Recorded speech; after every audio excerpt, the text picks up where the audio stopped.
வாழ்க வையகம் வாழ்க வையகம் வாழ்க வளமுடன்.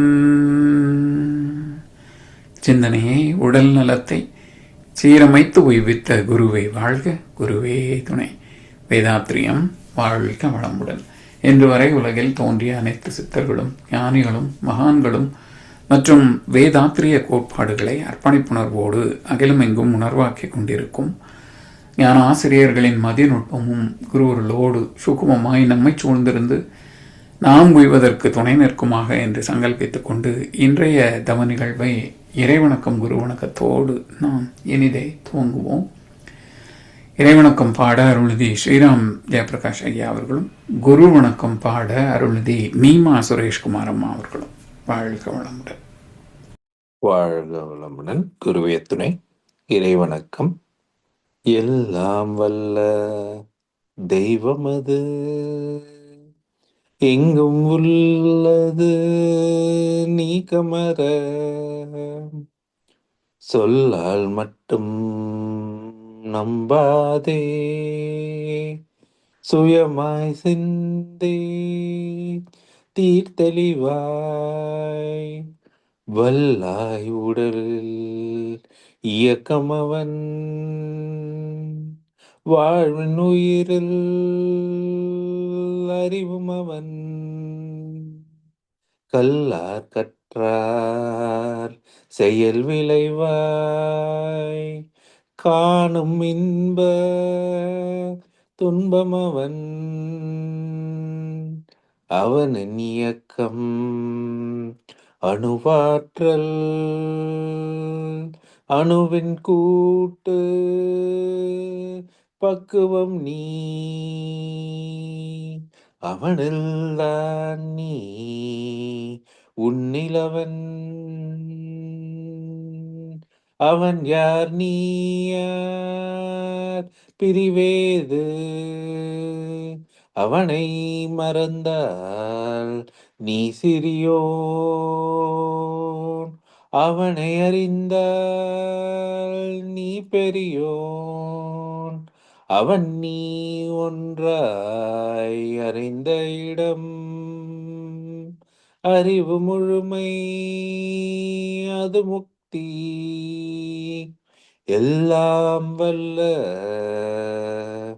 தெய்வமது. வாழ்க வளமுடன். வாழ்க வையகம் வாழ்க வையகம் வாழ்க வளமுடன். குரு வாழ்க, குருவே துணை. குரு வணக்கம். புருவத்திடை உந்தன் பூவிரலால் தொட்டு எந்தன் உயிர் உணர்த்தி புன் செயல்கள் பதிவளித்து பூர்வ நிலை அறிவறிய துரியம் தந்து கருவறிந்து அகத்தவத்தால் களங்கங்கள் போக பெருங்கழுத்தமத்தி கருத்துடனே விளைவறிந்து ஐந்து புலனை ஆளும் கலை போதித்து உருவத்தில் உயிரை உயிர்க்குள் உள்ள மெய்ப்பொருளை அறிவாய் காட்டி திருத்தமொடு காயகற்பம் சீர்கர்மயோகம் உடற்பயிற்சி தந்து சிந்தனையை உடல் நலத்தை சீரமைத்து உய்வித்த குருவே வாழ்க. நன்றிங்க ஐயா. வாழ்க வளமுடன். வாழ்க வளமுடன். குரு வாழ்க, குருவே துணை. வாழ்க வையகம் வாழ்க வையகம் வாழ்க வளமுடன். இன்று நமக்காக சிறப்பானதொரு பஞ்சபூத நவகிரக தவம் நடத்திய அருள்நிதி அருளையா அவர்களை வாழ்த்துவோம். அருள்நிதி அருளையா அவர்கள் வாழ்க வளமுடன். அவர்களின் அன்பு குடும்பம், உடல் நலம், பொருள்நலம், மனவளம் மற்றும் அவர்களின் ஆன்மீக தொண்டு வாழ்க வளமுடன். வாழ்க வளமுடன். வாழ்க வளமுடன். வாழ்க வளமுடன். தொடர்ந்து ஞானமும் வாழ்வும் கவிதை தொகுப்பில் இருந்து இன்றைய கதைக்கு விளக்கம் வழங்கிட மூத்த பேராசிரியர் ஞானாசிரியர் அருள்நிதி பழனிசாமி வேலுச்சாமி ஐயா அவர்களை அன்போடு அழைத்தமைவோம். வாழ்க வளமுடன் ஐயா. வாழ்க வளமுடன் ஐயா. வாழ்க வையகம், வாழ்க வையகம், வாழ்க வளமுடன். குரு வாழ்க, குருவே துணை. சான்றோர் பெருமக்களே, ஞானமும் வாழ்வும் கவிதை தொகுப்பின் தொடர் சிந்தனையில் உண்மை உணர்வு பற்றிய பல கவிகள் இன்றைக்கு இல்லற நோன்பு என்ற கருத்திலே இரண்டாவது கவி. தவத்துணையால் உயர்ந்தோர்கள், தன்னை காத்தோர், நலம் செய்தோர், தாய் தந்தை குரு தனியே காப்பின்றி இருப்போர்கள், சிவத்தறிஞர் இவர்கட்கு சிறிதோ பெரிதோ துன்பம் சிந்தனை அற்றோர் தந்து மன வருத்தம் விளைவித்தார், பவத்தின் பலன்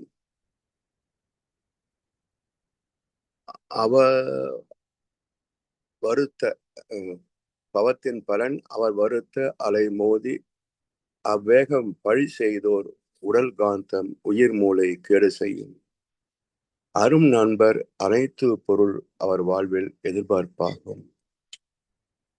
நேற்றைக்கு ஆக்கப்பூர்வமான கோணத்திலே இல்லற நோன்பை பற்றிய கருத்தை பார்த்தோம்.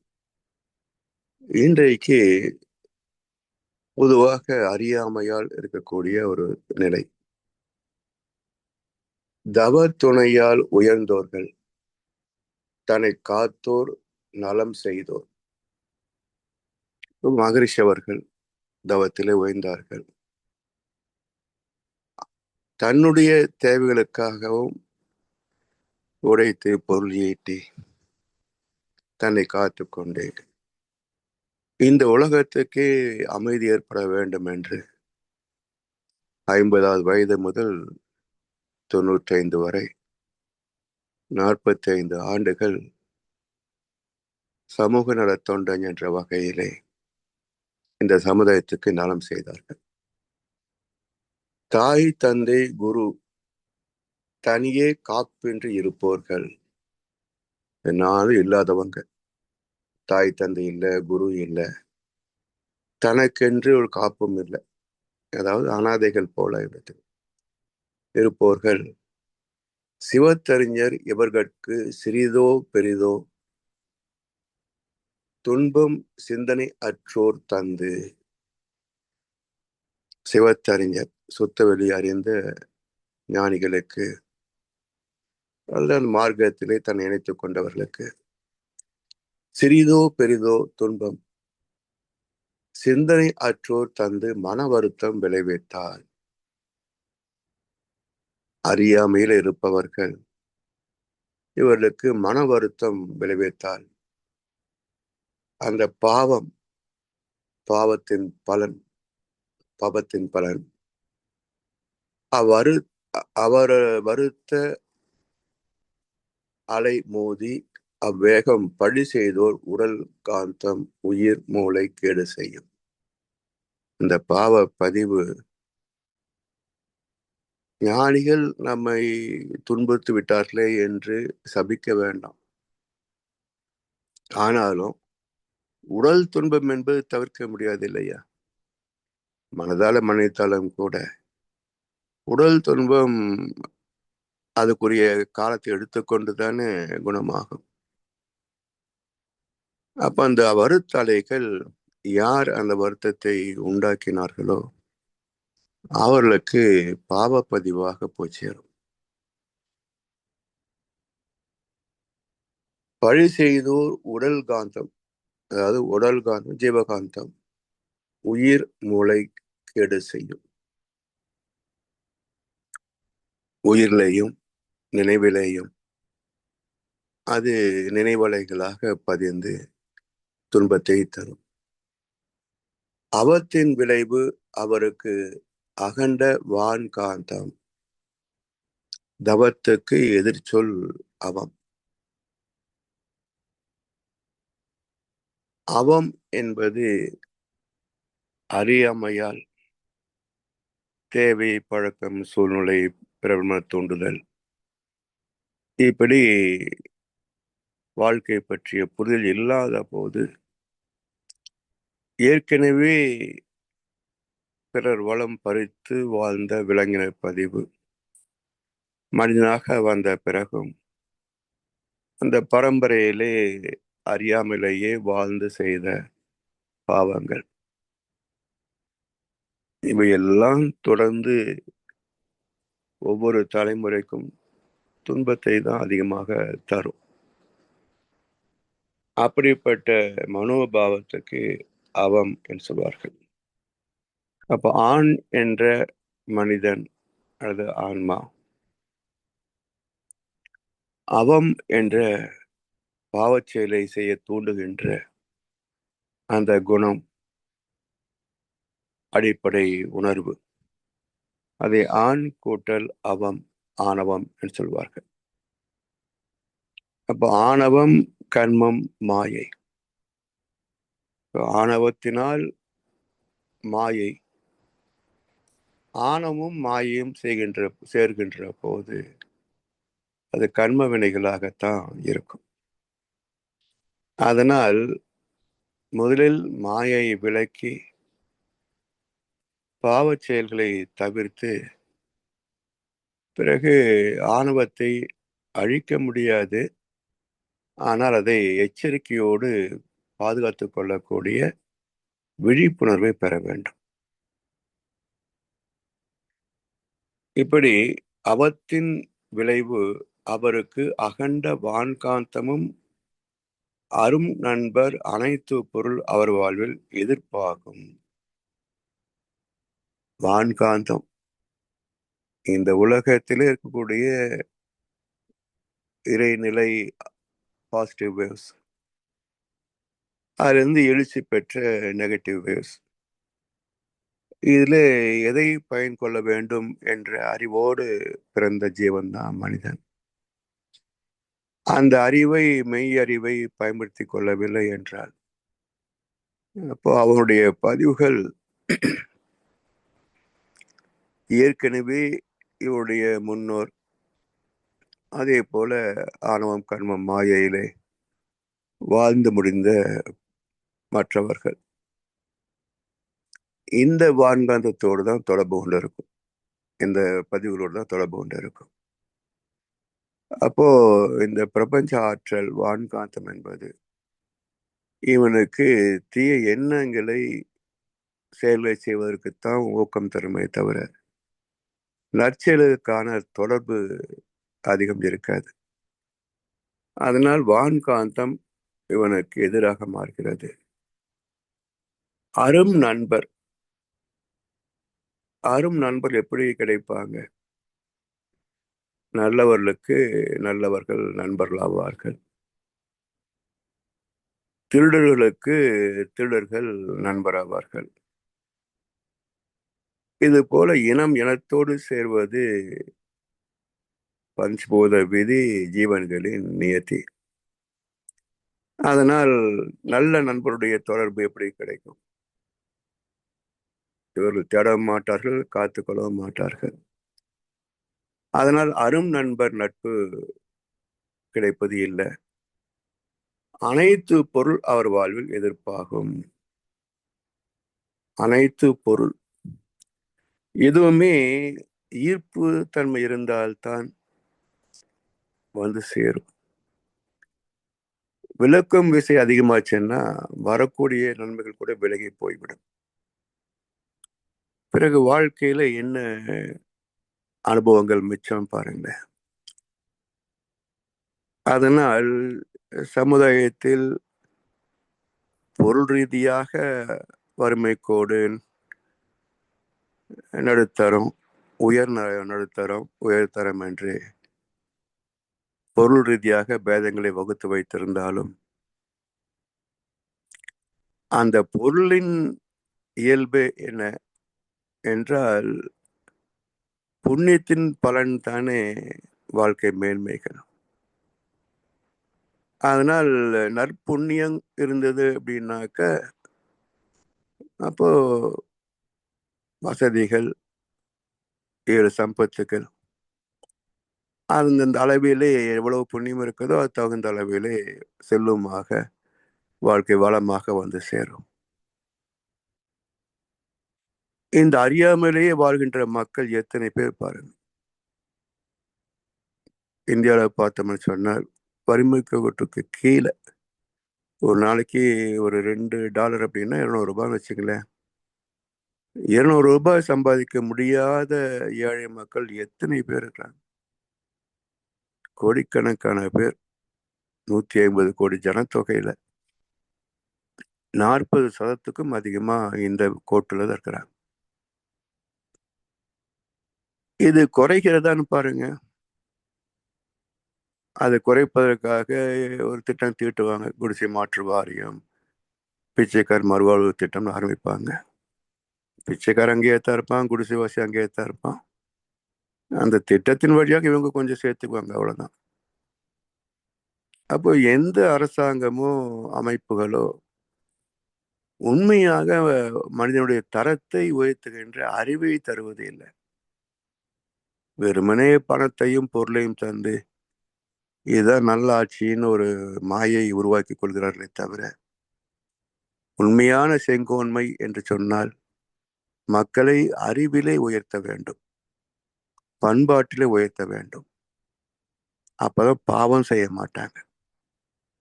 பாவம் செய்யவில்லை என்றால் அந்த இடத்துல என்ன வந்து சேரும்? புண்ணியம் தான் சேரும்.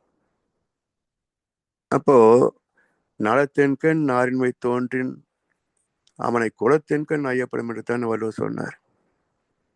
இப்ப இயற்கையிலேயே சாமி சொல்லுவாங்களே, இன்பமே இயற்கையிலே எங்கும் எதிலும் எப்போதும் நிறைந்துள்ளது அனுபவத்திற்கு.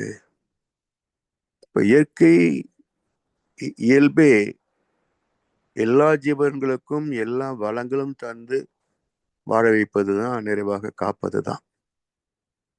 அப்படி இயற்கை இயல்பே அப்படி இருக்கின்ற போது, அதன்படி சில பேர் செழித்து வாழ்கின்ற போது இவர்களுக்கு மட்டும் ஏன் இந்த பற்றாக்குறை வாழ்க்கை, பாவப்பட்ட வாழ்க்கை? என்றால் அவரவர் செய்த கர்மங்கள் தான். அதாவது சுனாமி வந்தது சென்னையில, எத்தனையோ பேர் மீனவர்கள் எல்லாம் செத்தாங்க. அப்போ மகர்ஷி கிட்ட ஒரு நாள் குரு மகர்ஷியுடைய அறையில பேராசிரியர் சந்திக்கின்ற போது ஒருத்தர் வந்து, சாமிஜி என் சுனாமியில் எத்தனையோ அப்பாவி ஜனங்களை செத்து போயிட்டாங்க. சாமிஜி ஒன்றும் சொல்லலை, அப்பாவிகள் அப்படின்னு நிறுத்திட்டார். அப்போ மீனவர்கள் செத்தாங்க அப்படின்னா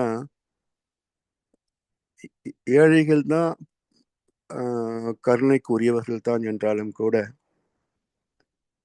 அவருடைய வாழ்க்கை முறை என்ன? பெண்களை அனுப்பிப்படுத்தி துன்புறுத்தி தீய பழக்கங்களிலே மற்றவர்களை துன்புறுத்துகின்ற வாழ்க்கை தானே. அப்போ அந்த பாவமெல்லாம் எங்க போகும்? எப்படி இயற்கை சீற்றங்கள்ல தான் அவங்க எல்லாம் அழிந்து போவார்கள். இது போல ஏழைகள் எல்லாம் புண்ணியவன் காட்டுவது திரைப்படத்திலேயே தவிர அவர்களுக்கு தவறு செய்கிறோம் என்பதே தெரியாது. அறிவிந்தால் தான் எது தர்மம் எது அதர்மம் தெரியும். அவர்கள் எது வாழ்கிறார்களோ, எந்த சூழ்நிலை வாழ்கிறார்களோ அதுதான் வாழ்க்கை என்று வாழ்பவர்கள் தானே. அதனால அவர்களுக்கு இந்த பாவ புண்ணிய கணக்கெல்லாம் தெரியாது. தெரிவிக்க வேண்டிய கடமை தானே மடங்களும் அரசியல்வாதிகளும். அப்ப இவர்கள் அதை செய்வதற்கு பதிலாக இலவசங்களையும் வெறும் பூஜை புனஸ்காரம் செய்துகிட்டு இருந்தா எப்படி மாற்றம் வரும்? இதனால் தொடர்ந்து ஒரு 40% மக்கள் அதே வாழ்க்கை முறை, அதே துன்பங்களில் ஆழ்ந்து கொண்டிருக்கிறார்கள் தவிர அதிலிருந்து வெளிப்பட வேண்டும் என்ற உத்வேகம் கூட அங்கு வருவது இல்லை. இவை எல்லாமே என்ன காரணம்? செய்ததே திரும்ப திரும்ப செய்து கொண்டிருந்தால் வந்ததே தான் வரும். அதனால் சமுதாயத்தில் உயர்ந்தவர்கள் தாழ்ந்தவருக்கு வழிகாட்டுவது என்று சொன்னால் ஏதோ பணத்தை கொடுக்கறது, அரிசி வாங்கி கொடுக்கறது, பொருளை கொடுக்கறது, இது பெரிய ஒரு புண்ணியம் இல்லை. ஆங்கோர் ஏழைக்கு எழுத்தறிவித்தல், எழுந்தது அறிவித்தல். அப்ப அறிவில் ஏழையாக இருக்கின்ற மக்களுக்கு ஆதியாய் இருந்த ஒன்றே ஆற்றாய் எழுந்து அண்டங்களாய் விரிந்து விதியாய் மலர்ந்து ஜீவன்களாகவும் வாழ்ந்து கொண்டிருக்கிறது என்று அந்த தெய்வ நீதியை போதிப்பதுதான் உண்மையான தொண்டு. அது ஆங்கோர் ஏழைக்கு எழுத்தறிவித்தல் அல்ல, எழுந்தது அறிவித்தல். இறைவனை பற்றிய அறிவை தருவதுதான் இருக்கின்ற தொண்டிலேயே மிக உயர்ந்த தொண்டு, ஆன்மீக தொண்டு. அதை பொறுப்பெடுத்து கொண்டும் செய்யவில்லை என்றால் இதெல்லாம் இவங்களுக்கே பாவமாக வரும், இவர்களுக்கே பாவமாக வரும். மக்கள் பார்வையில புண்ணியவான்களாக தெரிந்தாலும் கூட வாழ்ந்த வாழ்க்கை பார்வையிலே அவர்கள் பாவிகள் தான். தன்னுடைய கடமையை செய்யாமல் வெறுமனே உடலை வளர்த்து கொண்டிருக்கின்ற பாவிகள் தான். அதனால தான் அவங்களுக்கும் பிபி வருது, ஹார்ட் அட்டாக் வருது. ஏன் வராது? கடமையை செய்யலை. கடமையை செய்தவனுக்கு இறைவனும் தன்னை உணர்வதற்கு வாய்ப்பு தர மாட்டான். மணி அடிக்கலாம், பூஜை செய்யலாம், மக்கள் மத்தியிலே மதிப்பை தேடிக் கொள்ளலாம். கடமையில் வாழ்பவன் கடவுளை நாடுவான், கடவுளை உணர்ந்தவன் கடமையில் வாழுவான். எங்க கடமை செய்தீங்க? அப்ப செய்யலைன்னு கடவுளை உணரலன்னு அர்த்தம். அப்ப கடவுளை உணர்ந்து விட்டாலே கடமைதான் செய்ய தோன்றும், கர்ம யோகமாகத்தான் வாழ தோன்றும். அதனால்தானே கீதை என்ன சொல்றது? கர்ம சந்நியாசத்தை விட கர்ம யோகமே சிறந்தது. கர்ம சந்நியாசம் இறை உணர்வு பெற்றோர்களுக்கு கூட அது போதிக்கப்படலை. கர்ம யோகம் தான் போதிக்கப்படுகிறது. எல்லாத்தையும் விட்டுட்டு ஜீவ சமாதி போக முடியுமன்னா அது கர்ம சந்நியாசம். இருக்கின்ற வரைக்கும், வாழ்கின்ற வரைக்கும் கர்ம யோகம் தான் செய்தாகணும். ஸோ அதை செய்யவில்லை என்று சொன்னால் அதுவே பாவமாக மாறும். அந்த வகையிலே ஞானிகள், அதில் உண்மையான ஞானிகளின் மதிப்பை உணர்ந்து அவர்களை காத்து கொள்ள வேண்டிய கடமை மக்களுக்கு உண்டு. இது 2 உதாரணத்துல பார்க்கலாம். மகாபாரதத்துல சொல்லப்பட்ட தத்துவம் இயேசுபிரான் வாழ்க்கையிலே நடந்த சம்பவம், ரெண்டும் உண்மைதான். மகாபாரதத்துல 13வது வருஷம் அஞ்ஞான வருஷம் எங்க இருக்குன்னு தெரியக்கூடாது யாருக்கும், குறிப்பா துரியோதனுக்கு தெரியக்கூடாது. அப்படி விராட நாட்டிலே எல்லாரும் மாறு வேடங்களிலே மறைந்து வாழ்கிறார்கள். தர்மன் அந்த விராட ராஜாவுடைய அந்தரங்க உதவியாளர். அப்போ பொழுதுபோக்குக்காக சொக்கட்டை நாடிட்டு இருப்பாங்க. அப்போ ஒரு கருத்திலே முரண்படுகின்ற போது இவர் தர்மத்தை தான் பேசுவார். இவர் திரும்ப திரும்ப தர்மத்தையே சொல்ல அவருக்கு கோபம் வந்து அந்த சொக்கட்டானாலேயே அடிச்சிடுறார். அது நெற்றில பட்டு ரத்தம் கீழே வரும். அங்கே தரையை சுத்தம் பண்ணி கொண்டிருந்த திரௌபதி உடனே ஒரு கோப்பை எடுத்துட்டு வந்து அந்த ரத்தத்தை கீழே விடாம பிடிப்பான். அப்போ அந்த ராஜா திரௌபதிட்ட சொல்லுவாங்க, அவன் செஞ்ச வேலைக்கு இதுதான் சரியான தண்டனை, நீ எதுக்கு அவனுடைய ரத்தத்தை பிடிச்சிட்டு இருக்க? அப்ப திரௌபதி சொல்லுவாங்க, இல்லை மகாராஜா, நீங்க எங்களுக்கு அடைக்கலம் தந்திருக்கிறீங்க, உங்க நாடும் நீங்களும் நல்லா இருக்கணும். ஒரு பிராமணனின் ரத்தம் பூமியில விழுந்தால் அது நாட்டுக்கு ஆகாது என்பதனால அது கோப்பையில பிடிக்கிறேன் அப்படின்னு சொல்லுவாங்க. இந்த தத்துவம் ஈஸ்வரன் கடைசியில் என்ன ஆனாருங்க? சிலுவை சுமக்க வைத்து முள் சாட்டையால அடிச்சு ரத்தம் சிந்த தானே சிலுவையில் அறைந்தாங்க. அந்த அறையப்பட்ட அந்த பகுதிகள் எப்படி இருக்குன்னு பாருங்க. நிம்மதியா வளமாக வாழ்ந்தாக சரித்திரமே இல்லை இன்று வரைக்கும். சோ இப்படி ஏன் மகான்கள் துன்புற்றால் அந்த மண் செழிக்காது அப்படின்னா, இயற்கையின் அமைப்பு என்பதைத்தான் மகர்ஷி இந்த கவியில காட்டுறாங்க. சோ இது அறிவியல் பூர்வமாகவும் ஜீவாந்த தத்துவத்தின் மூலமாகவும் பார்த்தோம் என்று சொன்னார்.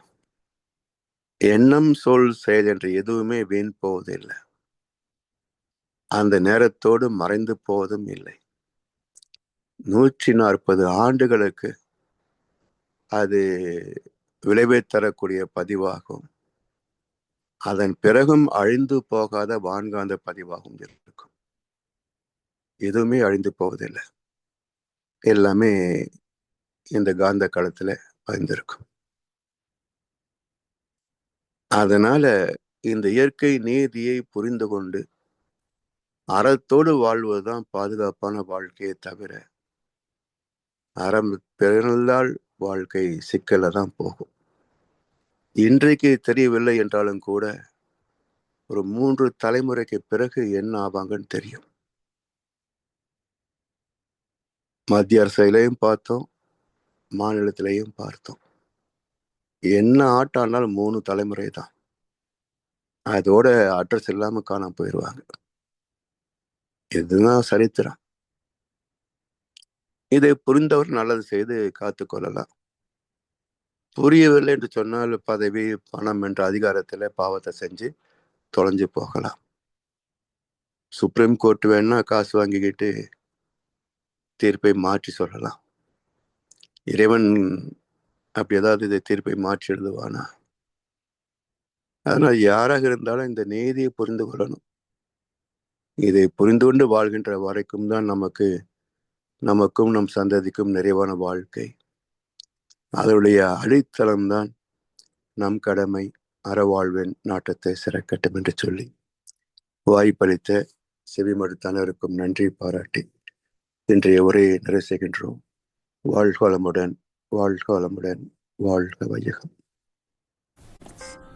வாழ்க வளமுடன் ஐயா. அருமை. வாழ்க வளமுடன் ஐயா. ஐயா பொறுத்தருள்க, எழுத்து பிழைய இன்றைக்கு தவற விட்டுட்டேன். அப்படிங்களா ஐயா? அது ஏதோ இருக்குன்னு தெரியுது. ஆமா, அதை நான் இன்றைக்கு கவனிச்சு அதை நான் திருத்தம் போடுறேன். Okay okay.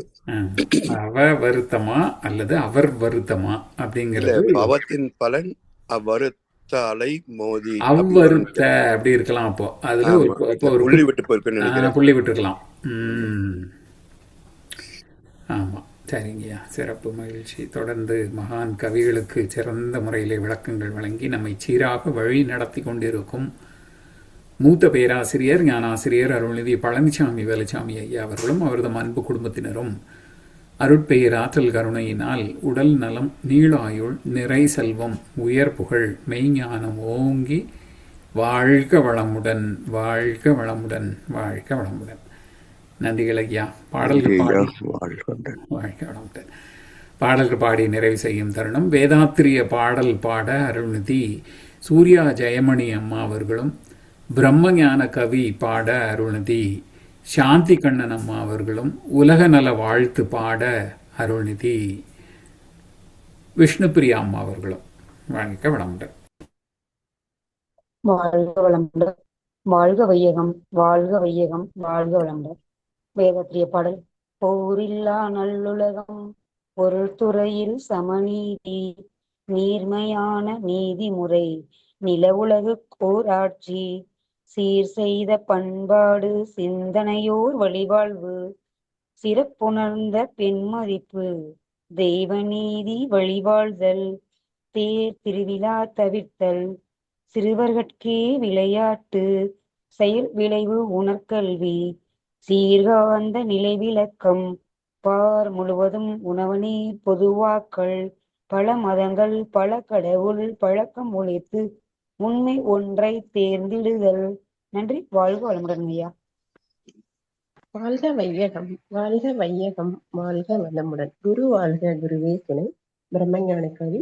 இறைவெளி தன்னிருக்க சூழ்ந்தழுத்தும் மாற்றல் இதன் திணிவு மடிப்பு வில சுழலும் நுண்விண்ணாம் நிறைவெளியில் விண் சுழல நெருக்குகின்ற உரசல் நிலைவெளியில் எழுப்புகின்ற நேரவைகள் காந்தமாம் மறைபொருளாம் காந்தம் தன் மாத்திரைகள் ஐவகை மலைக்காதிர் விண்கூட்டம் மாபூதம் ஐந்துமாம் முறையாய அக்காந்த அலை மனமா உயிர் உடல்களில் மதி உயர்ந்து உண்மை பெற மா பிரம்ம ஞானமாம் மா பிரம்ம ஞானமாம்.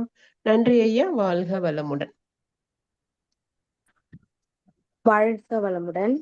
உலக நல வாழ்த்து.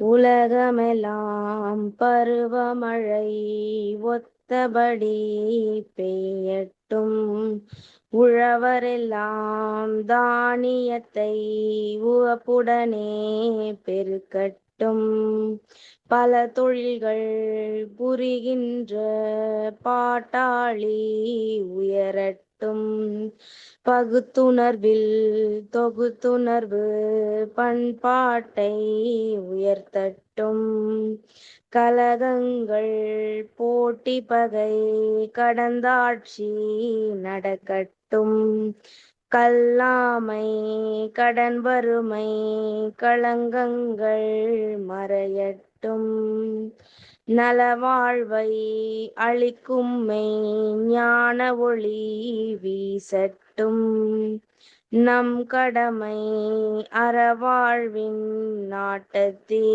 சிறக்கட்டும், நம் கடமை அறவாழ்வின் நாட்டத்தே சிறக்கட்டும், நம் கடமை அறவாழ்வின் நாட்டத்தே சிறக்கட்டும். வாழ்க வையகம், வாழ்க வையகம், வாழ்க வளமுடன். நன்றி ஐயா, வாழ்க வளமுடன். வாழ்க வளமுடன். இன்றைய தவத்தில் கலந்து கொண்ட நண்பர்கள், தவத்தை வழிநடத்தியோர், நற்சிந்தனை வழங்கியோர், பாடல்கள் பாடியோர் அனைவரும் வாழ்க வளமுடன். அவர்களின் அன்பு குடும்பம், அவர்களின் உடல் நலம், மனவளம், பொருள் வளம், அருள் தொண்டு, ஆன்மீக தொண்டு வாழ்க வளமுடன், வாழ்க வளமுடன், வாழ்க வளமுடன். இத்துடன் இன்றைய காலை தவம் நிகழ்வு நிகழ்வோடும் இனிதே நிறைவு பெறுகிறது. இறையர்களும் குருவர்களும் நம் அனைவரையும் எப்பொழுதும் சூழ்ந்திருந்து நம்மை இந்த எரிநிலை உணர் பயணத்திலே சிறந்த முறையிலே வழிநடத்தட்டும் என அனைவரையும் வாழ்த்தி வணங்கி நன்றி கூறி அமைகிறோம். வாழ்க வையகம், வாழ்க வையகம், வாழ்க